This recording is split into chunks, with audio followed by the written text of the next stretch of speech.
भी सरकार आने से अच्छा है कि माहौल अच्छा रहेगा, ना कोई फालतू अड़ंगे फड़ंगे और वगैरह, ना कोई कोई जरूरी नहीं कि हर हीरा हो हीरे जैसा खरा, लेकिन तनिष्क का हर हीरा है 100% नेचुरल और गुणवत्ता व विश्वास दोनों पर खरा। पाइए डायमंड ज्वेलरी की वैल्यू पर 20% तक off. Visit Tanishq showroom, India motor circle, Ajmer. चुनाव राजस्थान में होने जा रहे हैं, तो आप कौन सा मुख्यमंत्री पसंद करना चाहोगे कि बालकनाथ, क्या अशोक गहलोत, क्या सचिन पायलट, क्या वसुंधरा राजे?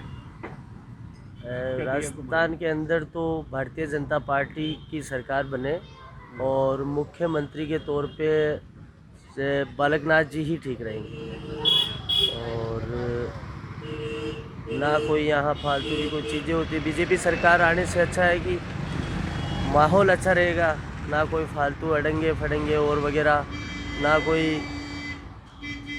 ऐसा वापस कोई बहन बेटियों के प्रति कोई फालतू चीज़ें नहीं सुनने को मिलेगी। और क्या है, अगर दिया कुमारी भी एक चेहरा है।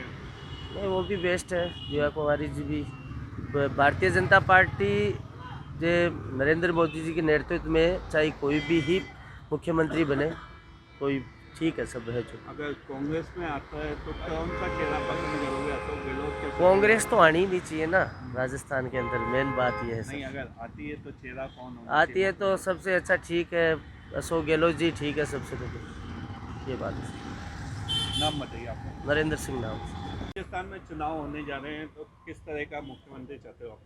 जी, मैं चाहता हूँ कि कांग्रेस ही आए वापस, और Ashok Gehlot, I probably prefer Ashok Gehlot, because उन्होंने जो अभी पॉलिसीज़ जो लेके आए हैं वो पिछले 5 सालों में भी, चाहे वो मेडिकल से रिलेटेड पॉलिसीज़ हों, वो पॉलिसीज़ में जो उन्होंने चेंजेस किए हैं, जो सेंट्रल गवर्नमेंट के, जैसे अगर हम बात करें तो सेंट्रल गवर्नमेंट ने जो मेडिकल पॉलिसीज़ है उसके अकॉर्डिंग 10 लाख रुपीज़ का प्रोविज़न दिया है। वेरएज़ अगर हम बात करें मिस्टर अशोक गहलोत की, तो उन्होंने 25 लाख तक का कर दिया है, जो मुझे लगता है कि एक मेडिकल एक ऐसी फैसिलिटी है जो कंट्री में सबसे बेसिक फैसिलिटी है, और जिससे सबको सारे चाहे किसी भी कास्ट का हो, चाहे वो उच्च वर्गीय हो, चाहे वो बॉटम का कोई हो, उन सब के लिए फ़ायदा है। 25 लाख तक का उन्होंने कर दिया है।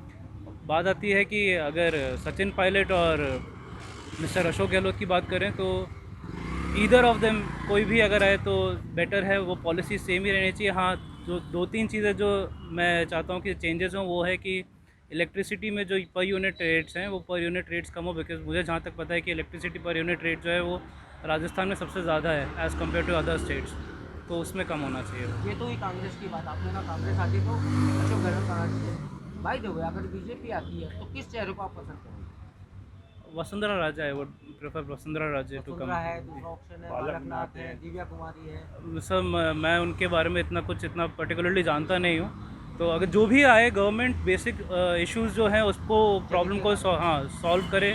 कोई भी गवर्नमेंट आती है उसका हमारा मोटिव यही है एज सिटीजन्स की, जो भी राजस्थान के सिटीजन्स हैं उनको जितने बेनिफिट्स हो सके, चाहे वो एजुकेशनल फील्ड में हो, चाहे वो जॉब से रिलेटेड इश्यूज़ हों। अगर हम बात करें रीट या वगैरह किसी भी एग्ज़ाम की, तो कैंसल्स बार कैंसिल हो रहे हैं, उसकी वजह से बहुत जनों को अनएम्प्लॉयमेंट जो है वो बहुत जने बार वापस एग्ज़ाम देते हैं।